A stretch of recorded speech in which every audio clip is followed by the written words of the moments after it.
l'accueil, asseyez-vous. Et puis laissez les membres du comité de l'accueil être à l'aise un peu pour travailler. Merci. Ok, donc sans aucune forme de transition, je vais vous demander de recevoir ici notre pasteur, le pasteur Herman Siloué. C'est lui que Dieu a mandaté aujourd'hui de nous parler de sa part. Donc que Dieu bénisse son serviteur. Merci. Alléluia. Bien-aimés, je voudrais vous saluer dans le beau et précieux nom de notre Seigneur Sauveur Jésus-Christ. Le pasteur me met un coup de pression. Donc, on va aller vite. Voilà. Ne dites pas, on n'a rien compris. Hein? Amen. Voilà, nous voulons rendre grâce au Seigneur qui nous donne l'occasion de parler de sa part. Dis merci au pasteur principal, notre missionnaire, le docteur Nguessan Yahweh Israël.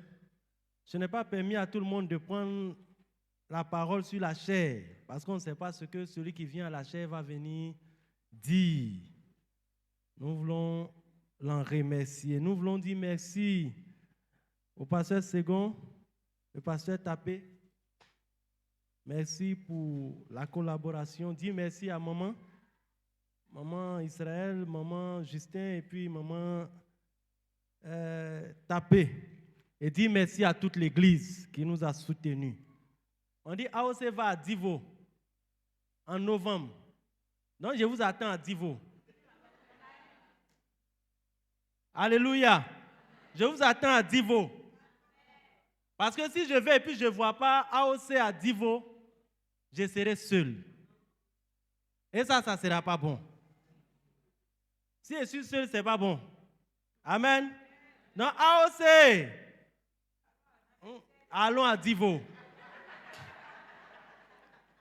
Non, il y a le camion qui va venir ramasser mes bagages, il y a mettre bon dedans déjà, on va commencer à partir. Amen. Voilà. Comme je l'ai dit, ne faites pas que je vais être seul là-bas.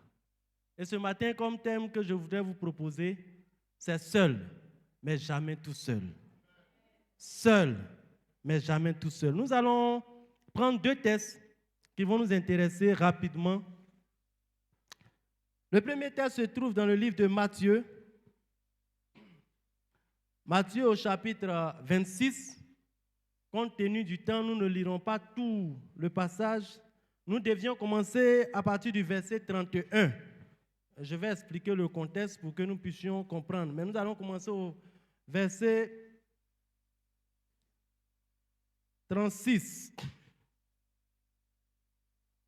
Sinon, vous prenez votre référence à partir du verset 31 jusqu'au verset 40. Mais nous allons lire, compte tenu du temps, à partir du verset 38. Et nous lirons Job, le chapitre 1, les versets 20 à 22. Sinon, nous devons commencer à partir du verset 1er jusqu'au verset 22. Si c'est trouvé, je fais la lecture. Il a dit, il leur dit alors, mon âme est triste jusqu'à la mort. Restez ici et veillez avec moi. Puis, ayant fait quelques pas en avant, il se jeta sur sa face et il pria ainsi. Mon Père, s'il est possible que cette coupe s'éloigne de moi, toutefois, non pas ce que je veux, mais ce que tu veux. Et il vint vers les disciples qu'il trouva endormis. Et il dit à Pierre, vous n'avez donc pas pu veiller 1 heure avec moi. Et rapidement, Job, le chapitre 1.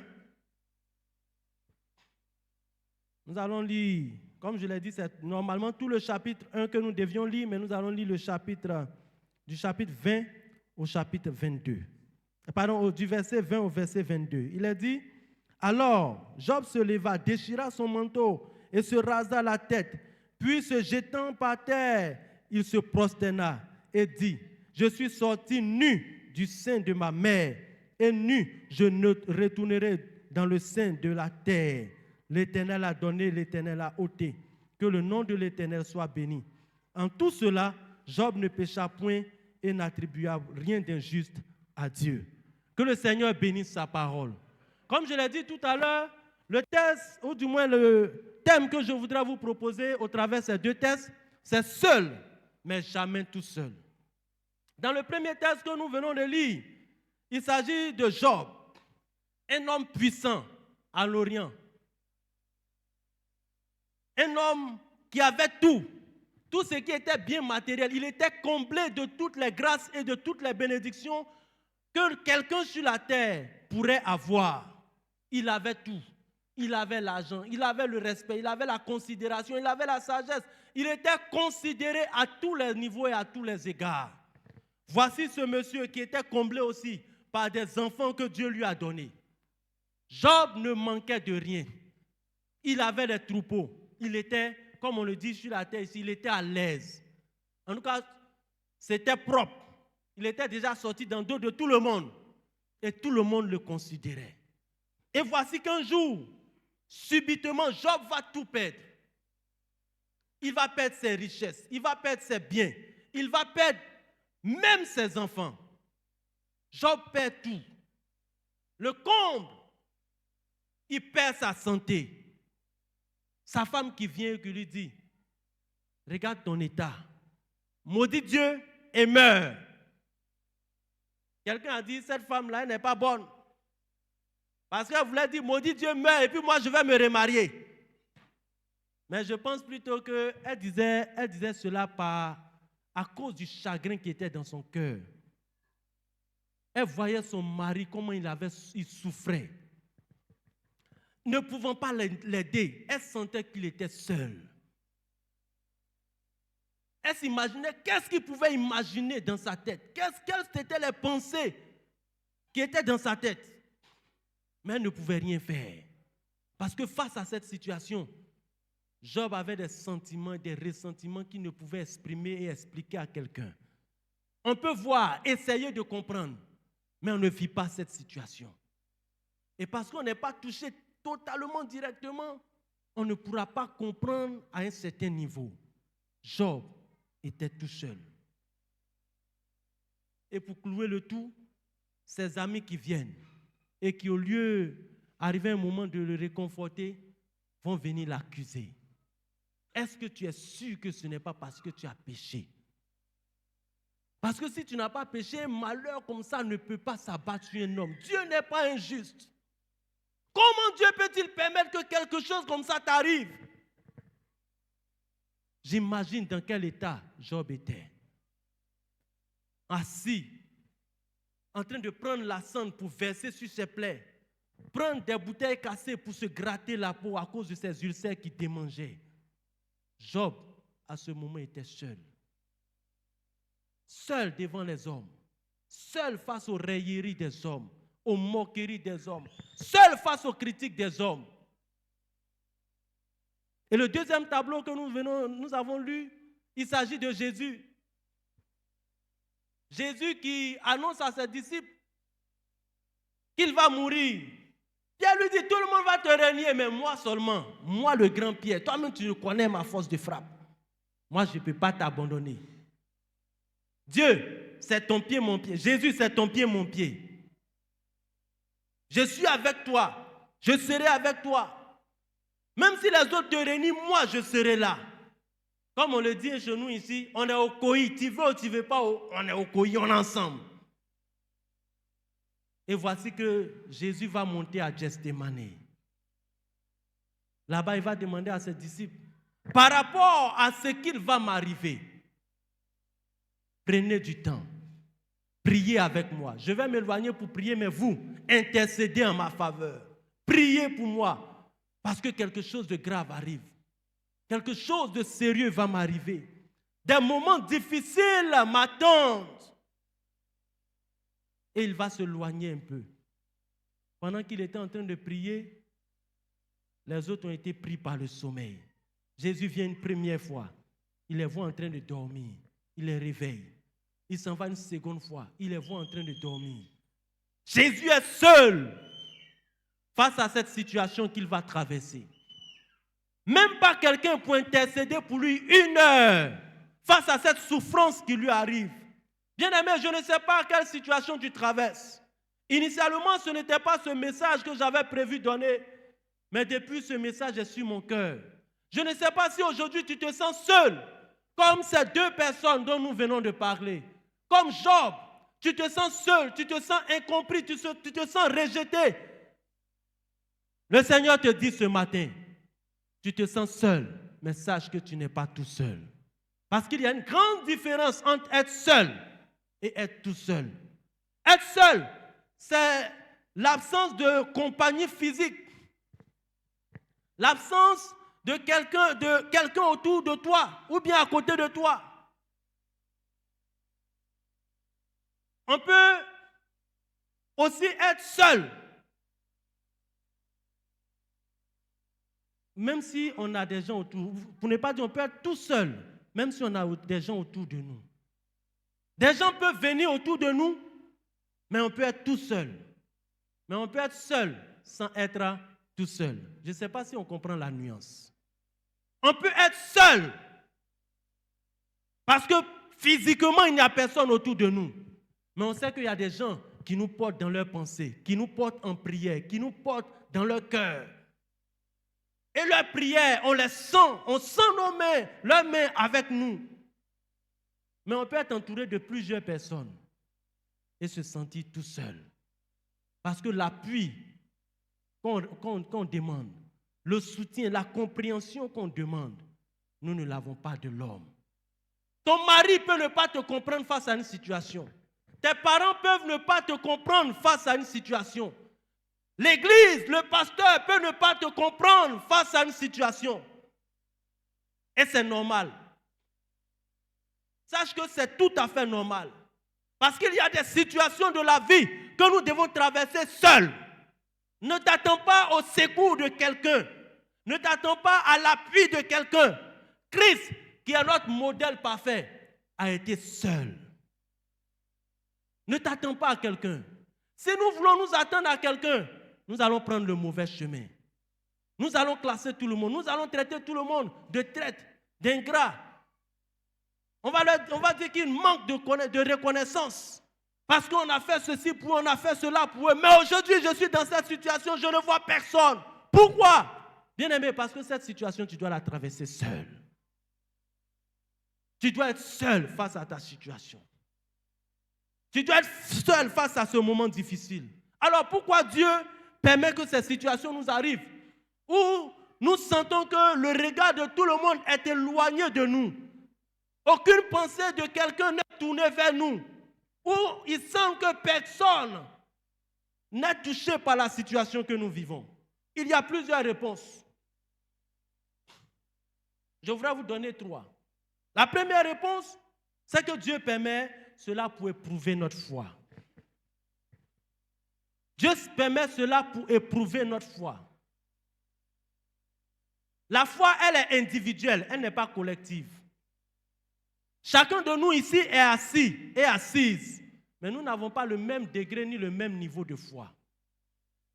Ce que ma foi peut me permettre de supporter, ta foi peut-être ne peut pas supporter. Ce que ta foi peut supporter, ma foi peut-être ne peut pas supporter. Chacun de nous a son niveau de foi. Et chacun de nous est à l'école du Seigneur pour que son niveau de foi puisse augmenter. Chacun de nous est à l'école du Seigneur pour que sa foi puisse continuer à grandir. Alors, face à ces épreuves, Dieu voudrait tester ta foi. Dieu voudrait faire grandir ta foi, éprouver ta foi pour la faire grandir. Alors, ne regarde pas quelqu'un. Ne juge pas quelqu'un. Ne condamne pas quelqu'un. Soit-il ton mari, ton jumeau, ton frère, ta soeur, ton partenaire, ton assaut, comme on le dit. Pourquoi il m'a abandonné? Parce que Dieu n'a pas affaire à lui. Dieu a affaire à ta foi. Il veut faire grandir ta foi. La deuxième chose, c'est un test de confiance. En testant ta foi, Dieu teste la confiance que tu as en lui. On dirait même pratiquement que c'est la même chose. Dieu voudrait que tu aies confiance en lui. Dieu voudrait que tu aies confiance en lui. Il ne voudrait pas que tu places ta confiance en un homme. Il dit malheur à celui qui place sa confiance en un homme. L'homme peut te trahir. L'homme peut t'oublier. L'homme peut ne pas te comprendre. Parce que l'homme reste l'homme, un être imparfait. Et si tu places ta confiance en l'homme plus qu'en Dieu, tu es dans des problèmes. Si tu places ta confiance en quelqu'un plus qu'en ton Dieu, tu seras très déçu. Tu auras le cœur brisé. Tu auras le cœur en morceaux. Parce que tu auras fait le mauvais choix. Par des situations difficiles, Dieu t'amène à faire le choix de placer ta confiance uniquement qu'en lui. C'est pourquoi il permet que des situations t'arrivent. Il permet que l'homme puisse tourner les regards en dehors de toi. L'homme puisse sembler t'abandonner. Dans cette situation, pourquoi est-ce qu'on ne me regarde pas? Qu'est-ce qui se passe? Dieu pousse volontairement les autres à ne pas faire cas de toi, à ne pas faire mention de toi. Ce n'est pas par injustice, c'est pour t'emmener à son école. À l'école de Dieu, on a les regards fixés sur le Seigneur. À l'école de Dieu, on marche en ayant les regards fixés non sur la montagne, mais sur celui qui peut déraciner cette montagne, la déplacer, la faire écrouler au nom de Jésus. La troisième chose que nous voulons relever compte tenu du temps, Dieu permet les épreuves. Parce que par rapport à une épreuve, par rapport à la grandeur de l'épreuve, résulte de grandes bénédictions. Bien-aimé, si tu as compris cela, tu as compris un principe clé de la vie chrétienne. Je crois, la dernière fois, le pasteur, Tapé disait, arrêtez de souffrir. Ce n'est pas l'évangile. L'évangile ne dit pas d'arrêter de souffrir. L'évangile ne dit pas que quand tu vas venir à Jésus, tu ne vas plus souffrir. Si tu es venu à l'église pour ne plus souffrir, laisse-moi te dire que ce n'est pas ici. Il faut partir ailleurs, mais tu seras déçu.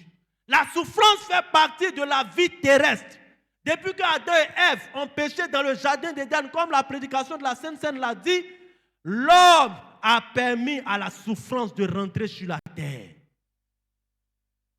Mais derrière une grande épreuve, ce que le Seigneur nous promet, c'est qu'il y a de grandes bénédictions qui viennent. Plus grande sera ton épreuve, plus grande sera ta bénédiction. Et si tu fuis l'épreuve, au lieu de l'affronter, tu auras perdu quelque chose de merveilleux devant. Ne faisons pas comme cette sœur qui a dit, Seigneur, si tu ne me donnes pas marié avant la fin de l'année, moi je m'en vais dehors. Oh, Dieu réservait quelque chose de merveilleux pour elle. Pour elle, le célibat était son épreuve, sa solitude. Vous ne me comprenez pas. Vous vous êtes mariés, c'est à quoi ça vous dites ça? Quand il y a Armantin là, vous êtes couchés l'un contre l'autre et puis vous mettez drap sur vous. Moi, je suis seul. Et puis l'Armantin me tape. Donc vous ne pouvez pas comprendre. Elle était seule, pensant qu'on ne comprenait pas. Pour elle, c'était une épreuve insurmontable. Or, Dieu préparait de grandes choses pour elle. Que faire lorsque nous nous sentons seuls dans une épreuve? Il y a beaucoup de choses. Nous allons citer rapidement. La première chose, c'est de discerner et ne pas se mettre en colère contre quelqu'un. La première chose, discerner et ne pas se mettre en colère contre quelqu'un. Si tu n'as pas compris cela, tu vas te mettre en colère contre tout le monde. Tu vas te mettre en colère contre tes parents, même tes enfants. Tu vas te mettre en colère contre l'église, tes collègues, ceux que tu appelles tes amis. Tu vas te mettre en colère contre tout le monde. Tu vas devenir amer. Parce que tu auras pensé que tout le monde t'a abandonné de manière volontaire. Et si tu le fais, ulcère va rentrer dedans. Tension va rentrer dedans. AVC même risque de te tuer. Parce que tu n'auras pas discerné que cette épreuve, Dieu veut que je la traverse seul. Cette situation, Dieu veut que je la traverse seul. Il veut que je la traverse seul, sans l'aide d'un homme. Sans l'aide d'un homme. Fût-il ton mari. Je sais que ceux qui sont mariés comprennent de quoi je parle. Ton mari même, tu ne comprends pas pourquoi ton mari ne te comprend pas, ou bien tu ne comprends pas pourquoi ta femme ne te comprend pas. Oh, la Bible dit que vous êtes un. Mais vous n'avez pas le même degré de foi. Cette épreuve-là, tu dois marcher dedans toi seul. Si tu n'as pas discerné cela, tu n'as pas compris cela, tu vas te mettre en colère contre tout le monde. Oh, à l'église ici, on ne s'aime pas. On ne s'aime pas. J'ai traversé ce moment-là. Je n'ai pas vu un seul chrétien. Je n'ai pas vu ma CP. Je n'ai pas vu le pasteur. Je n'encourage pas le fait de laisser, d'abandonner les gens seuls. Il faut qu'on soit clair. L'église est une famille. Quand on a des situations, on doit s'entraider. On doit être ensemble. Mais il y a des situations, Dieu permettra forcément que tu passes là-bas toi seul. Ce feu-là, c'est toi seul, tu dois marcher dedans. Dieu ne va pas brûler quelqu'un d'autre avec. En griffe, le feu-là, il a été allumé pour toi seul. Si tu comprends cela, tu verras que les autres ne t'ont pas accompagné parce que ce feu-là a été allumé en ton nom. Tu ne vas pas te mettre en colère contre quelqu'un. Que Dieu t'aide à comprendre cela. Que Dieu t'aide à comprendre cela. La deuxième chose, c'est de garder la foi. Pendant ces moments difficiles, le plus difficile, c'est garder la foi. Comment faire confiance à un Dieu qui dit qu'il est avec nous, qui combat pour nous, qui a prévu des projets de paix et non de malheur, qui a toutes sortes de promesses, mais qui nous laisse traverser des moments difficiles? C'est incompréhensible au niveau des hommes. Quelqu'un pouvait dire, toi tu es sûr que tu es pasteur, ton Dieu est où? Pendant le stage. Ton Dieu est où? Tu dis tu as travaillé. Et puis j'ai appris que tu as travaillé. J'ai dit oui. Et puis toi tu viens dormir dans une maison comme ça. Ton Dieu est où? Il ne peut pas trouver bonne maison pour toi. Bien-aimé, si tu n'es pas fort, tu vas perdre la foi. Les hommes viendront. Les amis de Job sont venus. Ils ont commencé à s'aimer le doute dans son cœur. Avec des paroles. L'ennemi viendra s'aimer des paroles dans ton cœur. Ne les laisse pas avoir le dessus sur toi.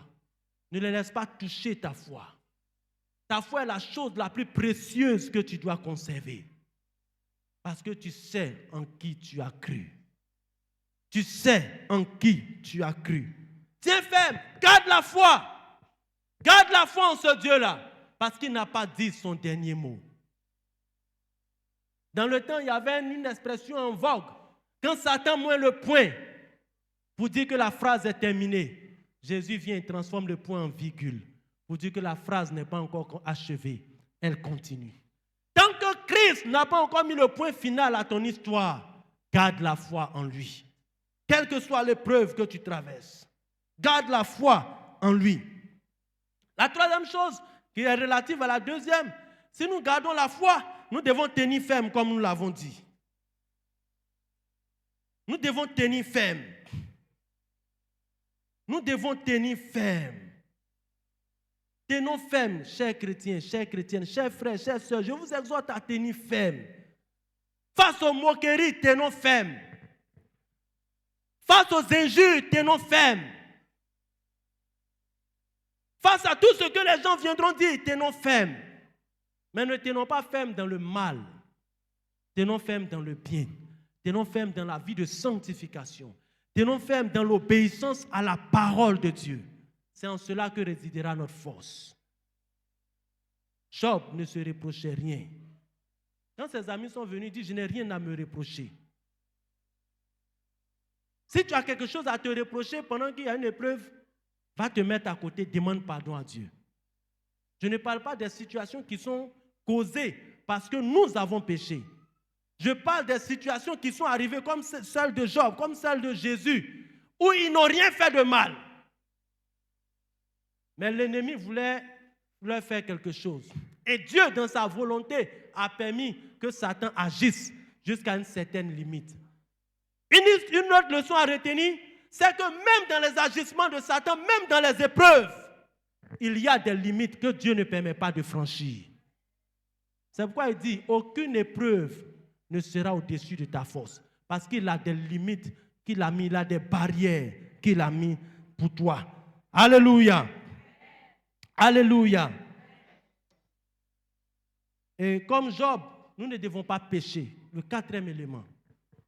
La Bible dit, dans tout cela, Job ne pécha point. Il n'attribua rien d'injuste à Dieu. N'accusons pas Dieu. Ne péchons pas inutilement contre Dieu. Mais louons-le comme ce matin. Parce que notre Dieu fait de grandes choses. S'il l'a fait pour toi dans le passé, il le fera encore aujourd'hui. Et il le fera certainement demain. Je voudrais ouvrir une parenthèse rapidement pour dire à quelqu'un, quand on va consoler, quand un frère traverse une situation, faisons attention à ce que nous disons. Ayons le discernement. Si Dieu ne nous a rien révélé, je préfère qu'on se taise et puis on console la personne que d'aller encore aggraver ses problèmes en l'accusant. D'aller aggraver ses problèmes encore en la faisant culpabiliser. C'est ce que les amis de Job ont fait. Bien-aimés, faisons attention. Cela nous arrive beaucoup. Est-ce qu'il n'y a pas quelque chose? Toi là, et on commence à causer entre nous. Certainement, il y a un péché caché. C'est à cause de ça Dieu l'a frappé. Ah, si on était au temps de Job là, Dieu même allait tuer tout le monde. Hein? Parce que comment comprendre que quelqu'un qui n'a rien fait, il perd son argent, il perd ses enfants, il perd sa santé, il perd tout. Ça là, non. Job là, il cherchait femme en bas. C'est ça, Dieu l'a humilié publiquement. C'est un peu ce que ses camarades étaient venus lui dire. Faisons attention. Quand on va consoler, si Dieu ne nous a pas révélé quelque chose, soutenons la personne, prions pour la personne. Parce que les conséquences aussi, les amis de Job ont été frappés. Et Dieu a dit, il leur a demandé de partir pour que Job prie pour eux. C'est une parenthèse que je referme rapidement. Et je voudrais évoquer une autre chose, être toujours en contact avec le Saint-Esprit. La Bible dit, c'est le consolateur, c'est le guide, c'est celui-là qui est plus proche de toi que personne d'autre. Le Saint-Esprit, c'est l'Esprit de Dieu qui est en nous pour nous consoler. Face aux situations, bien-aimés, sachons que nous ne sommes pas seuls. Nous ne sommes pas seuls. Dieu a envoyé son esprit pour demeurer avec nous. Il marche à tes côtés. Il guide tes pas. Il te conduit. Alors tu ne peux pas être tout seul. L'homme peut t'abandonner. Tu peux sembler être seul. Mais le Saint-Esprit est avec toi. C'est pourquoi nous disons seul, mais jamais tout seul. Il est là, présent auprès de toi. Invisible, mais sa main agissante. Invisible, mais sa main puissante.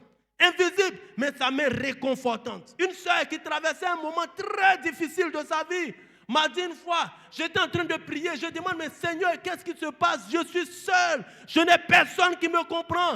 Et pendant qu'elle versait de chaudes larmes, elle n'a pas vu la personne. Mais elle a senti des mains venir la prendre. Comme si un père prenait son enfant et le collait contre lui. Elle sentait les mains invisibles de Dieu la saisir. Et un grand réconfort est venu. Quand elle est sortie de là, elle a dit, mais Dieu est vivant. Il est invisible, mais il est vivant. Je l'ai senti à mes côtés. Je l'ai senti en train de m'enlacer. Je l'ai senti en train de me prendre pour me consoler. Bien-aimé, ce Dieu-là, il est encore le même. Ce Dieu-là, il est encore le même. Et le Saint-Esprit est là pour faire ce travail. C'est pourquoi la Bible l'appelle le consolateur. Il ne te laissera jamais tout seul. Si un père abandonne son enfant, si une mère abandonne son enfant, si un frère abandonne son frère ou sa soeur, notre Dieu ne peut jamais t'abandonner. Il ne peut jamais t'oublier. Il ne peut jamais te laisser seul. Autrement, le sacrifice de Jésus à la croix aurait été vain. Jésus n'est pas venu donner sa vie pour que nous puissions être abandonnés plus tard. Jésus n'est pas mort. Il n'a pas connu l'humiliation. Il n'a pas connu la flagellation.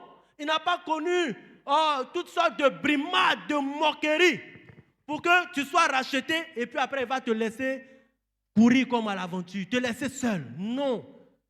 Le prix qu'il a payé pour toi est trop grand. Tu es trop précieuse, tu es trop précieux à ses yeux pour qu'il t'abandonne, pour qu'il te laisse seul.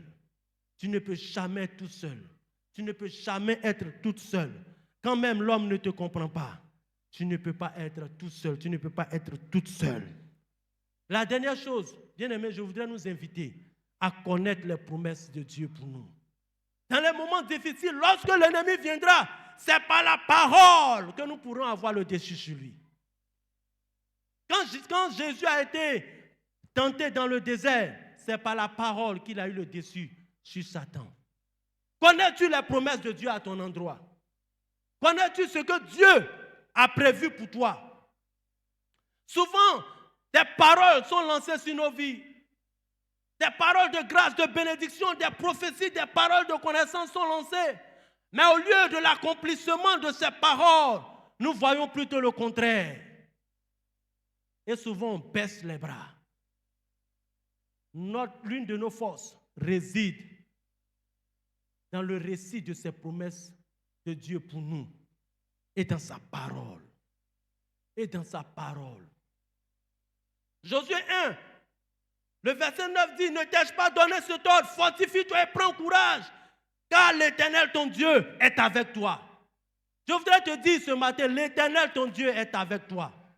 Même si tu penses que tout le monde t'a abandonné, tu es seul, tu n'es pas toute seule parce que l'Éternel ton Dieu est avec toi. Cette promesse qu'il a donnée à Josué est aussi vraie pour toi aujourd'hui.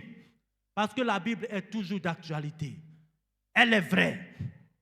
Il dit dans Ésaïe le chapitre 4, le verset 10, ne crains rien, car je suis avec toi. Ne promène pas les regards inquiets, car je suis ton Dieu. Je te fortifie, je viens à ton secours. Voici notre promesse de Dieu que tu dois garder dans les moments difficiles. Je suis dans les moments difficiles, mais le Seigneur dit dans Ésaïe chapitre 4, le verset 10, qu'il est avec moi. Il vient à mon secours. Dans Matthieu, le chapitre 28, le verset 20, il dit, voici, je suis avec vous tous les jours jusqu'à la fin du monde. L'homme peut t'abandonner, l'homme peut sembler t'oublier, mais ton Dieu est avec toi tous les jours. Il se lève à tes côtés, il marche à tes côtés, il s'assoit à tes côtés, il se couche à ses côtés. Pendant que tu dors, il veille sur toi. Lorsque tu te relèves, il se relève avec toi et il continue la marche avec toi. Ton Dieu ne peut jamais t'oublier. Il ne peut jamais t'abandonner. Tu peux sembler être seul, mais tu ne seras jamais toute seule. Jamais toute seule, parce que ton Dieu est présent avec toi. Le psaume 23, le verset 4 dit, quand je marche dans la vallée de l'ombre de la mort, je ne crains aucun mal, car ta houlette et ton bâton sont avec moi. Elle me rassure. L'Éternel est avec toi. Dans la vallée de l'ombre de la mort, dans les situations difficiles, voici la promesse que Dieu te fait. Nous pouvons lire aussi Romains le chapitre 8, le verset 31. Il y a tellement de promesses que Dieu nous fait. Bien-aimés, nous voulons que nous comprenions que Dieu ne peut pas nous abandonner. Mais il peut permettre que l'homme semble nous abandonner. Parce que les situations qu'il veut que nous traversions, il voudrait que nous les traversions seuls pour faire grandir notre foi. Pour que nous puissions encore plus avoir confiance en lui, pour que nous puissions rendre témoignage de lui, pour que nous puissions glorifier le nom de notre Dieu. Bien-aimés, quand j'ai fini les études universitaires, un homme de Dieu, un grand frère, qui est pasteur, il me disait, je ne sais pas, mais le Seigneur me dit, tu vas travailler. J'ai dit, alléluia, de toute façon, on va à l'école pour travailler. Il dit, tu vas travailler, tu vas occuper un poste. En tout cas, ça serait un bon poste. Il dit, là même, c'est encore bon même. Alléluia, que le Seigneur soit béni. Je finis 1 an, 0. Il dit, bon. Dans ce cas, je vais proposer mes 5 pains et mes 2 poissons.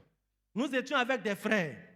Nous nous sommes associés, on a commencé à faire cabine, on a commencé à faire blanchisserie et on avait un coin de traitement de tests.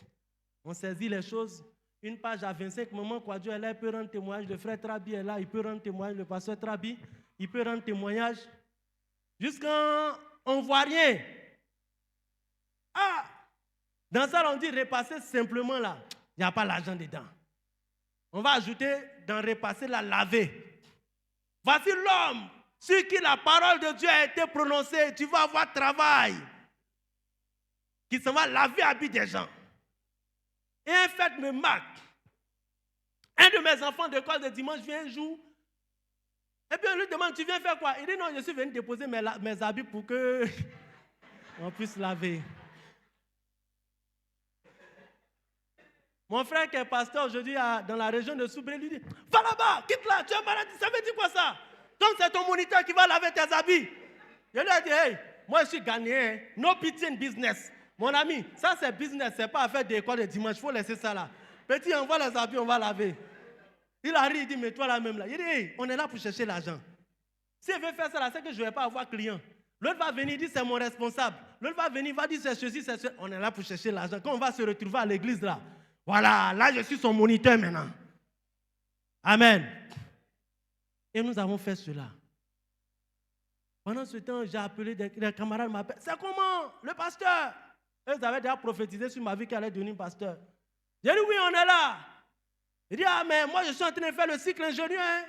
L'autre dit, moi, je suis à Orange. L'autre dit, moi, je suis à ceci, je suis à cela. Il dit, ouais, pour moi, là, comme pour moi est grand, c'est en train de tarder un peu. Dieu est en train de faire quelque chose, quoi. Alléluia. 2 ans, 3 ans. 3 ans, Seigneur, dans ça, là.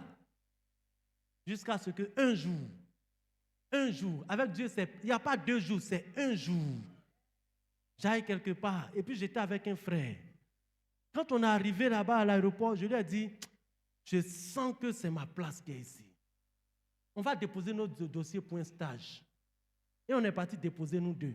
On a été recrutés pour le stage. On fait le stage. Pendant le stage, il y a un de nos maîtres de stage qui nous demande, vous là-haut, c'est vous qui vous connaissez ici?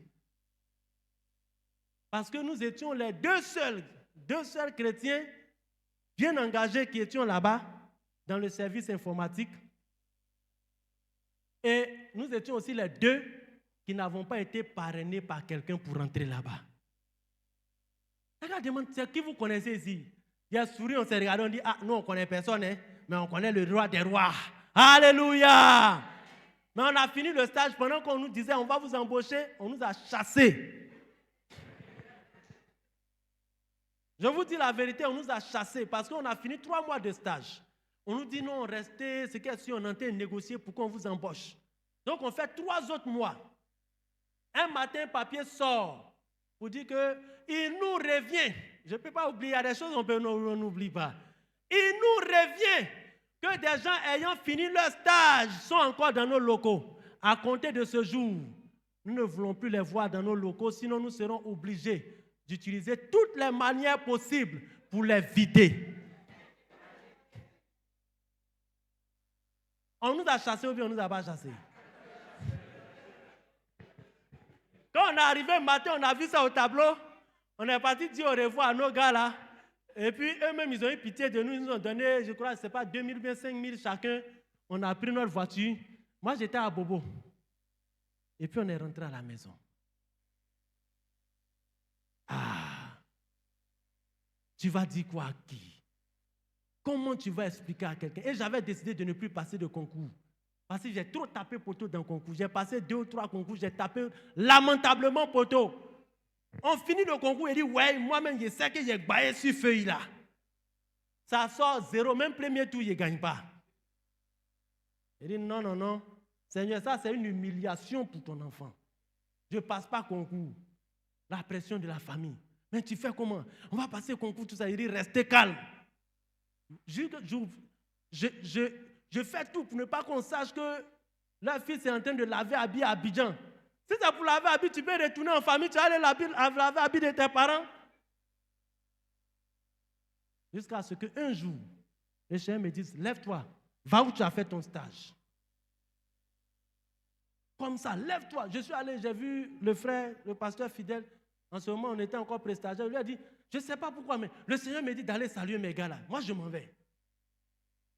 Il m'a demandé, tu as combien? Il a dit, ah, on dirait qu'il y a 1500. Il dit, à Bobo, Port Boué, là, 1500, là, c'est limite. Hein.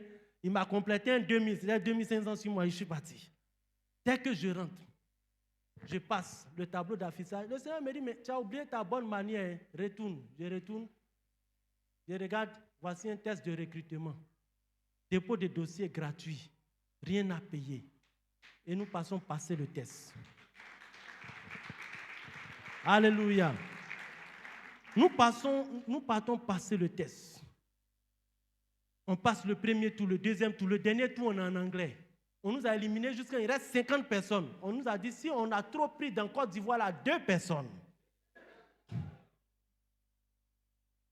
Et pendant que je suis assis dans mon coin, Je vois les gens, ils causent entre eux. How are you doing? Yes, I'm good. And you? Yeah. Oh, vous êtes là, ça a chauffé. Oh, hey. Ah, bro, it's been a long time. Attends. Ah ouais, j'ai dit, Clotolo. Clotolo, je suis venu chercher quoi ici? Seigneur, tu ne m'as pas dit qu'à dernier tour, au moins si c'est français, on peut se débrouiller anglais. Ah, Seigneur, tu ne m'as pas dit ça, hein? Et bizarrement, ils se connaissaient tous. J'étais le seul dans mon coin. Je suis assis dans mon coin seul. J'ai dit, Seigneur, tu m'as envoyé ici pour m'humilier. Je suis seul. Et puis personne même ne passe autour à côté de moi, même pour me saluer, même pour me dire, va tester mon niveau d'anglais un peu. Ah! Ouais, c'était pas facile. J'avais oublié que j'étais seul, mais je n'étais jamais tout seul. Et j'ai pris un petit document. Le Seigneur me conduit vers les trucs simples. Je lis un peu, je m'en vais m'asseoir devant les examinateurs qui sont quittés à l'extérieur.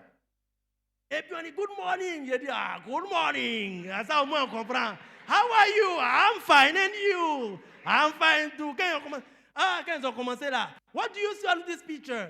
Yeah? Je vois étoiles, je vois les choses. Sia a commencé à couler. Là encore, j'étais seul devant les examinateurs. Ils étaient 3 personnes alignées. Je suis tout seul. Je commence à prier dans mon cœur. Seigneur, tu ne peux pas m'abandonner comme ça. Tu ne peux pas. Jésus, tu ne peux pas. Là, la honte. On nous a sélectionnés jusqu'à... Il nous reste 50 personnes dans tout Côte d'Ivoire là. Seigneur, tu ne peux pas me faire ça. Arrivé un moment là, petit anglais qu'on connaissait là, c'est sorti. Dieu même a ajouté pour lui dessus. Dieu a ajouté Sénoufo, il a ajouté Baoulé, il a ajouté français. Quand on a fini, le gars m'a pris dans sa voiture, j'étais le dernier à passer. On ne voulait même pas me prendre même ce jour-là. Mais tellement qu'il était assis même là. Il y avait un Ivoirien qui est venu, il m'a dit, petit, il y a quoi? Il dit, moi je suis quitté à Bobo. Actuellement, la vie c'est mou, je n'ai même pas l'argent même pour... Il me reste 1000 francs. Si je retourne là, je ne sais pas demain comment je vais faire pour venir et puis vous allez me prendre encore. Il est parti négocier avec les examinateurs là, ils m'ont pris. Et puis c'est là, je suis allé taper poteau. J'ai fini ça. Il me dit, comme tu dis que tu as un problème, je vais te prendre, je vais aller te déposer au Grand Carrefour. En son temps, au Grand Carrefour, il y avait un bobo direct. Je crois que c'était 700, si j'ai bonne mémoire. Je vais te déposer au Grand Carrefour de Koumassi là. Tu vas prendre un bobo là. Tu habites où? J'ai dit, j'habite à Oufou-Boigny. Il dit, d'accord. Donc tu prends 700, il va te rester 300, tu vas prendre 200 pour continuer à Oufou-Boigny. Il va te rester 100 francs dans la poche. J'ai dit, tu es béni, papa. Et puis je vais. Et ce qui est grave, les examinateurs là sont avec moi dans la voiture. Il y a un qui a eu le courage de me dire, c'est la première fois que tu passes le concours? J'ai dit oui. Il dit, bon, les autres, ils sont habitués. On a senti que c'était la première fois. C'est qu'il ne faut pas te décourager. En tout cas, à ton niveau là, si tu travailles un peu l'année prochaine.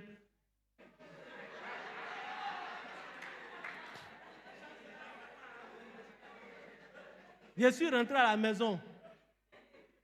Je ne peux pas parler à quelqu'un. Mon gars me demande, pasteur fidèle, c'est comment Mano? Il dit, ouais, ça s'est bien passé, le Seigneur au contrôle. Il s'est allé me coucher, il dit après, il me réveille, tu es sûr que ça va? Il dit, j'ai tapé pour toi. Hein. Moi, je ne sais pas si c'est nous faut parler ou bien si c'est anglais, c'est qui est sûr, c'est que moi, il pouvait leur donner, je leur ai donné. Résultat, fait 3 mois, ça ne sort pas. 4 mois, un jour, j'étais allé faire mes cours à domicile, j'avais mon petit téléphone en ce temps, banni.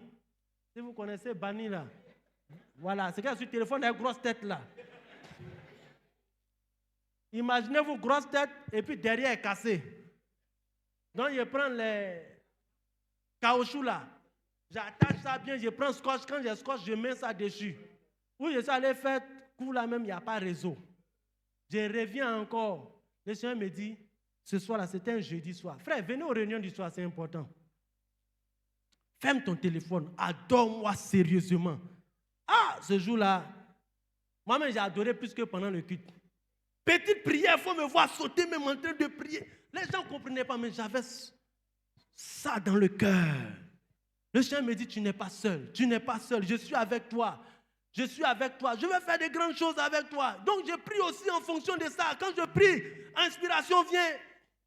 On finit la prière. Je sors du temple. Je partais ramasser nos petits ordinateurs là pour faire entrer, pour garder. Arrivé au portail, le Seigneur me dit, allume ton téléphone. Je vous assure, dès que j'allume le téléphone, à 20h, quelqu'un de l'administration publique travaille-t-il à 20h dans Côte d'Ivoire là? À 20h, voici le monsieur voici un numéro fixe. Caméra, tu peux couper un peu? Vous coupez?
Il dit, ah, mais c'est M. Atama, pour te dire que j'ai les résultats sous les yeux, ça marchait.